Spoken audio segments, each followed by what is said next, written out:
تو بھائی اور جو قرآن کیا کہہ رہا ہے کہ موسیٰ کلیم اللہ جیسے جلیل القدر پیغمبر کی زبان سے اللہ بنی اسرائیل کو یہ کہلوا رہے ہیں کہ تم پر اللہ کا سب سے بڑا احسان تم میں اللہ نے پیغمبر بھیجے. پیغمبر تو سائنس اور ٹیکنالوجی نہیں جانتے, ضرورت ہے اس ٹیکنالوجی کی, میں اس کا منکر نہیں ہوں, وہ ایک الگ ٹاپک ہے. سب سے بڑی نعمت کسی معاشرے میں اگر اللہ کی طرف سے ہے تو پیغمبر, اور پیغمبر نہ ہو تو ان کے وارثین, کیونکہ وہ آپ کو آپ کی زندگی کا مقصد بھی بتائیں گے دلائل کے ساتھ, اس مقصد تک پہنچنے والی چیزیں بھی بتائیں گے, اور جو چیزیں اس مقصد تک پہنچنے میں رکاوٹیں بنتی ہیں وہ علم بھی صرف علماء کے پاس ہوتا ہے. علماء کے علاوہ یہ علم ڈاکٹروں کے پاس نہیں ہے, انجینئر, پلمبر, چائے بنانے والوں کے پاس, بولو بھائی, نہیں ہے یہ علم. اور یہ انسان کی سب سے بڑی ضرورت ہے, کیونکہ یہ مقصد تک لے جاتی ہے, اور وہ مقاصد تک لے جانے والی نہیں ہے, وہ آپ کی ضرورتیں ہیں. بات آ رہی ہے سمجھ میں کہ نہیں آ رہی ہے؟ ایک آدمی, چلو چھوڑو پھر مثالیں بہت ہو جاتی ہیں. تو اس لیے میرے بھائی اہل حق علماء کی قدر کیا کرو, اور اپنے بچوں کو ٹھیک ہے ڈاکٹر بھی بناؤ, انجینئر بناؤ, ایک آدھ کو مولانا بھی مولوی بھی بنا دیا کرو یار. لیکن مصیبت پتہ ہے کیا ہے؟ اللہ کا نظام پتہ یہ ہے, اللہ کا نظام یہ ہے کہ چونکہ اللہ نے علماء کو پیدا کیا ہے آخرت سکھانے کے لیے. کس کے لیے؟ کہ پرپز آف لائف تمہارا کیا ہے؟ آخرت. تو اس لیے اللہ نے علماء سے اکثر علماء کو غریب رکھا ہے. حکیم الامہ مولانا شریف تھانوی رحمہ اللہ تعالیٰ نے فرمایا کہ لوگ مولوی پہ اعتراض کرتے ہیں یہ بیچارے پھٹے پرانے کپڑے, ان کے پاس ہوتا ہی نہیں ہے کچھ, تو ڈاکٹروں کے پاس پیسہ ہے, انجینئروں کے پاس پیسہ ہے, تنخواہیں دیکھو مدرسے میں استاذوں کی تنخواہ 8-9 ہزار روپے تنخواہیں مدرسے میں ملتی ہیں استاذوں کو, گھر بھی کرائے پہ ملتے ہیں, ریٹائرمنٹ پہ ایک دھیلا بھی نہیں ملتا. ریٹائرمنٹ پہ کسی مدرسے میں, اور ریٹائرمنٹ کا ٹائم بھی نہیں ہے, جب محتمم صاحب کا میٹر شارٹ ہوا استاذ کو نکال دیا.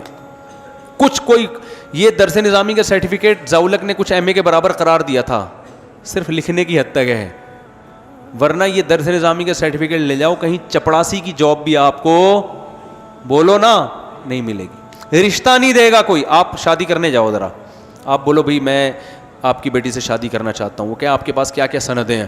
آپ نے کہا میرے پاس پیغمبر کے وارث ہونے کی سند. آپ خوش ہو گئے نا, میرے پاس تو سب سے پاورفل سند ہے, آپ پیغمبر کے وارث ہونے کی سند, جی وفاق المدارس کی سند ہے. وہ کہے گا بھائی آپ اس کے علاوہ کوئی اور سرٹیفکیٹ ہے آپ کے پاس تو دکھائیں, کیونکہ اس سے زیادہ فضول ترین سرٹیفکیٹ جس کی کوئی ویلیو وفاق المدارس کی نظر میں بھی نہیں ہے, ویلیو ہماری نظر میں کیا ہوگی, کیونکہ اس بیس پہ تو آج کل وفاق المدارس میں جاب نہیں مل رہی ہوتی معذرت کے ساتھ. یہ کوئی اس کی ویلیو نہیں ہے. وہ بیچاروں نے ایک سرٹیفکیٹ رکھا ہے کہ چلو کہ لوگوں کو یقین آ جائے مولانا ہے بس. وفاق المدارس کی نظر میں بھی اس سرٹیفکیٹ کی اتنی ویلیو ہے کہ آپ اگر کسی کو یقین نہ آ رہا ہو کہ آپ مولانا ہے کہ نہیں تو پرچہ دکھا دیں, ہم آپ کو سند دے رہے ہیں کہ آپ نے درس نظامی کمپلیٹ کر لیا, بس. اس سے زیادہ ان کو بھی پتا ہے کہ کوئی ویلیو بولو نا بھائی نہیں ہے. تو چونکہ اس کی وجہ یہ ہے کہ حکیم الامہ حضرت مولانا اشرف علی تھانوی رحمہ اللہ تعالی فرماتے ہیں اللہ کی حکمت اور منشا نے اس بات کا تقاضا کیا کہ پیغمبروں میں بھی زیادہ غریب رکھیں, مالدار بہت کم گزرے. مالدار تھے داؤد علیہ السلام, 2-4 اور ہوں گے, باقی 99.9% پیغمبر کیا تھے؟ غریب مسکین. ہمارے نبی تو سید الانبیاء تھے, اور آپ سے زیادہ مسکین دنیا میں کوئی پیدا ہوا ہی نہیں ہے. 40 دن گھر میں چولہا ہی نہیں جل رہا, گھر میں آ کے یہ نہیں پوچھتے تھے کیا پکا ہے, گھر میں آ کے پوچھتے تھے کچھ ہے یا نہیں ہے. ہم تو آگے پوچھتے ہیں کیا پکا ہوا ہے, میں پتا پکا ہوا تو ہے, پتہ نہیں ہماری مرضی کا ہے کہ نہیں ہے. پیغمبر گھر میں آ کے پوچھ رہے ہیں کہ کچھ کھانے کو ہے یا نہیں ہے. امی عائشہ فرماتی کچھ بھی نہیں ہے, تو پیغمبر کو غصہ نہیں آتا تھا, اس لیے کہ ہم نے کچھ دیا ہے ہی نہیں, ٹھیک ہے نا, راشن ڈلوایا ہی نہیں ہے, تو اس گھر میں زوجہ نے یہی کہنا ہے نا کہ کچھ نہیں ہے, تو کوئی غصہ نہیں آتا تھا آپ صلی اللہ علیہ وسلم کو. اور آپ کی زوجہ کو بھی غصہ نہیں آتا تھا کہ پیغمبر نے راشن نہیں ڈلوایا, تو اپنی ہم بھی بھوکے ہیں, خود بھی آپ صلی اللہ علیہ وسلم کو بھوک لگ رہی, ہمیں بھی. تو آپ کی زوجہ کو بھی غصہ اس لیے نہیں آیا کہ نبی صلی اللہ علیہ وسلم پہلے بتا چکے تھے بھائی اسی غربت میں میرے ساتھ رہنا ہے تو رہو, کیونکہ میں پیغمبر ہوں, تم پیغمبر کی زوجہ ہو, اور اگر دولت چاہیے, پیسہ چاہیے, فتعالینا, قرآن کی باقاعدہ آیتیں نازل ہوئی, فتعالینا امتعکن واسرحکن سراحا جمیلا, آؤ میں تمہیں طلاق دیتا ہوں, کہیں اور شادی کرو, یہاں ایسے ہی رہنا پڑے گا. تو جب نبی گھر میں, ہم جب گھر میں آئے, گھر میں پوچھے کیا پکائے, بیگم کہیں کریلے پکے ہیں, اس پہ میٹر شارٹ ہو جائے گا, حالانکہ پکائے ہوئے ہیں. اور اگر یہ کہ کچھ نہیں پکا, پھر تو بلڈ پریشر کہاں پہنچتا ہے نا. تو نبی کو غصہ نہیں آتا تھا کیونکہ بھائی کچھ ہے ہی نہیں گھر میں. تو آپ پوچھتے تھے کچھ ہے, فرمایا نہیں ہے, فرمایا چلو پھر ہم نے روزے کی نیت کر لی. جب شام تک بھوکا ہی رہنا ہے تو روزے کا ثواب کیوں ضائع کریں بھائی, نیت کر کے کیا کر لیتے تھے, روزہ رکھا کرتے. بہت سے روزے نبی نے اس لیے رکھے ہیں کہ کھانے کو کچھ ویسا ہی نہیں ہے, تو نیت کر کے ثواب کیوں ضائع کریں بھائی, نیت نہ کر کے. تو کسی کو اللہ نے دے دیا. تو اسی طرح حکیم الامت نے لکھا ہے کہ علماء کی اکثریت اللہ نے کیا بنائی ہے, ہمیشہ سے غریب. تو علماء کی غربت کو دیکھ کر ان پہ ترس مت کھایا کرو, اس لیے کہ جب ان کا وجود آپ کے اندر اللہ کی سب سے بڑی نعمت ہے تو یہ خود کتنی بڑی نعمت ہوں گے. آپ کہہ سکتے ہو ہم تو ویسے بھی ترس نہیں کھاتے, کیونکہ اسٹائل سے لوگوں کو یہی لگتا ہے کہ غریب علماء کو دیکھ کے ویسے بھی ترس. بولو نا بھائی, اگر ترس آ رہا ہوتا تو پیسے دے دیتے نا ان کو, کیا خیال, مجھے نہ دے, میں غریب نہیں ہوں.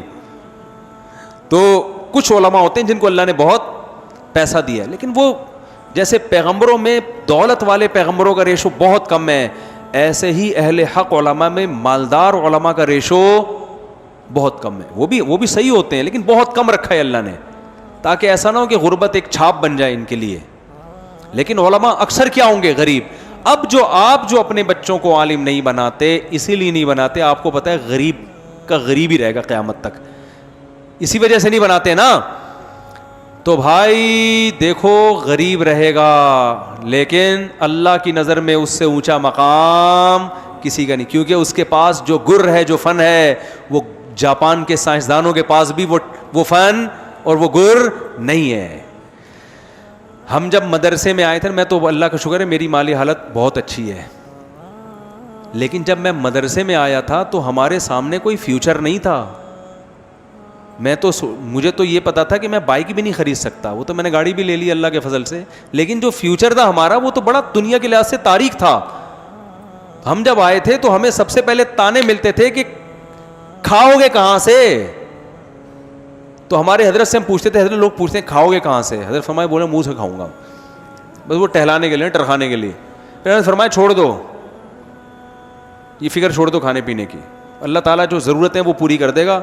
اور پھر ہم جب مدرسے سے فارغ ہوئے تو 4,000 میرا وظیفہ پہلی تنخواہ تھی, وہ بھی مجھے توقع نہیں تھی, اور وہ تنخواہ میری 4,000 تھی 2001 میں. تو میں سمجھتا تھا میں بحریہ ٹاؤن کا کیا بن گیا ہوں مالک, کیونکہ ہمیں تو اس کی بھی توقع نہیں تھی, کشتیاں ہی جلا کے آئے ہیں, تو اب 4,000 بھی مل رہے ہیں تو بڑی بات ہے بھائی. کیونکہ ہم دیکھتے تھے دورہ سے فارغ ہونے والے طلبہ وہ بیچارے دھکے کھا رہے ہوتے تھے, ان کو 4,000 میں بھی کہیں تدریس نہیں مل رہی ہوتی, ہمیں تو 4,000 مل رہے ہیں.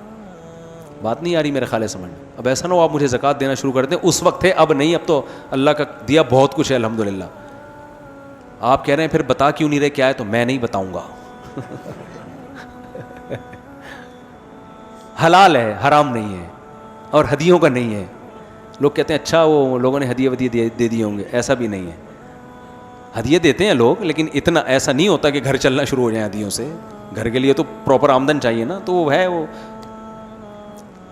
کیا ہے, چھوڑو آپ نے کیا کرنا ہے, آپ تجسس لگا بھائی کیا ہے. تو خیر آپ کو کیا بھائی ہماری ذاتی زندگی سے, لیکن اپنا ہے الحمدللہ. اچھا خیر, تو میں یس کر رہا تھا, دیکھو غیب سے اللہ رزق کا انتظام پیدا کرتا ہے, تو اپنے بچوں میں سے کسی ایک کو عالم بھی بنا دیا کرو, مولوی بھی بناؤ, اور اس کو سکھا دو بیٹا تو دنیا کے لیے نہیں ہے, وقف ہے آخرت کے لیے. اور پھر رزق دروازے توڑ کے آئے گا, میں بتا رہا ہوں آپ کو, ایسا آئے گا کہ بھاگو گے اور رزق پیچھا کرے گا. سمجھ رہے ہو نا, رزق پیچھا کرے گا, بھاگو گے, ایسا اللہ رزق دے گا. کیونکہ جو مشن تھا نا, دیکھو کمپنی دیکھتی ہے جو بندہ کام کا ہے اس کو کمپنی چھوڑتی ہے, ارے یار کمپنی, دیکھو میں ایک واقعہ سنا کے بات ختم کرتا ہوں, کیا کریں واقعے کے بغیر کھوپڑی میں بات بیٹھتی نہیں. ہمارے ایک دوست تھے, دبئی میں جاب ملی ان کو, انٹرویو میں ناکام کر دیا ان کو, حالانکہ بہت ایجوکیٹڈ آدمی اور اس کمپنی کے لحاظ سے انتہائی سوٹیبل. جاب اس لیے مسترد کر دیا کہ ان کی داڑھی تھی, کیونکہ پاکستانی کو بٹھایا ہوا تھا گورے نے کمپنی میں نا انٹرویو لینے کے لیے. اس نے داڑھی دیکھ کے بھائی یہ مولانا ٹائپ کے لوگ نہیں چلیں گے. کہیں گورے کا وزٹ ہوا جو کمپنی کا اونر تھا, اس نے جب ان کے ڈاکومنٹ دیکھے اس نے بولا یار یہ بندہ تو بڑا قابل ہے, تو اس کو تم نے فیل کیوں کیا؟ انہوں نے کہا سر یہ ذرا ملا ٹائپ کا آدمی ہے, داڑھی واڑی ہے اس کی. تو گورے نے کہا مجھے اس کی داڑھی میں کوئی بم رکھ کے تھوڑی آئے گا وہ, مجھے کیا نماز پڑھے روزہ رکھے, داڑھی ہے, ہندو ہے, قادیانی ہے, عیسائی ہے, مجھے کمپنی کے لیے جو میرے کمپنی میں جس ڈیزائن کا آدمی چاہیے اس سے بہتر آدمی مجھے نہیں ملے گا. گورے نے اس بندے کو کال کی, اس کو اسپیشل ٹکٹ دے کے بلایا اور انٹرویو اس سے خود لیا. اتنی ترقی دی کہ وہ اس بندے نے مجھے خود بتایا کہ تھوڑے دنوں میں انٹرویو لے رہا ہوں جاب کے لیے لوگوں کا وہاں بیٹھ کے. نہیں آ رہی بات؟ تو عقل مند آدمی یہ دیکھتا ہے کہ جس مقصد کے لیے اس کو بھیجا یہ پورا کر رہا ہے تو اس کی ضرورتیں میرے کمپنی یہ جب خیال کرتی ہے تو اللہ نہیں کرے گا خیال. اللہ کو پتا ہے پیغمبروں کا دروازہ کیا ہو گیا بند, اب علماء ہی ہیں جو پیغمبروں کے کام کو سنبھالیں گے. تو اللہ دیکھتے ہیں جو مولوی اللہ کے کام میں لگ گیا ہے تو پھر اللہ کہتے ہیں اب 4 شادیاں بھی میں کراؤں گا تیری. میں اپنے اوپر یہ خدا نخواستہ مثال نہیں دے رہا, میری تو ویسے بھی 3 ہیں اور ضروری نہیں ہے کہ اس لیے کرائیوں کہ میں دین کے کام میں لگا ہوا ہوں. اتنے بڑے دعوے کرنا تو بڑا خطرناک ہے, ہم تو نالائق لوگ ہیں, وہ تو آخرت میں پتہ چلے گا. لیکن اگر میں آپ کو بتاؤں آپ کی شادی نہیں ہو رہی ہے نا, آپ مولوی بن جاؤ ٹھیک ہے,